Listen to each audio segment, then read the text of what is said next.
Денес сме тука во Битола да поразговараме за сите политички и економски активности што ги имаме пред изборите и за одредени потреби кои што општината, градот и населените места ги имаат, а треба да бидат вклучени во изборната програма која што треба да ја затвориме како коалиција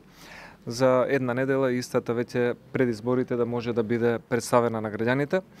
Главно ќе се движиме во насока на тоа што го имаме постигнато досега на економски план,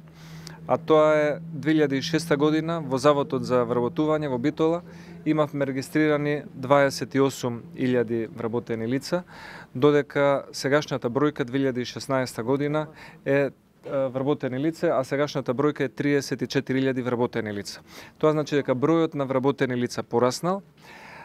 за една бројка која што не е за подценување и тоа значи дека и во иднина ќе продолжиме да се бориме за отварање на секое ново работно место. Многу сме задоволни што извештајот на Светската банка уште еднаш ја рангираше Македонија на високото 10-то место во светот за водење на бизнис, за отпочнување на свој приватен бизнис. И знаете како е, кога ќе ве пофали коалиционен партнер, можеби ќе помислите дека тоа му е работа, но кога ќе ве пофали институција како Светската банка, тогаш тоа е признание за почит, кој што се надеваме дека ќе го почитува и ќе го признае и самата опозиција и да биде една водилка да се направуваме кој ќе направи повеќе за оваа држава на економски план. Тоа ни се главните цели и се надеваме дека во оваа изборна кампања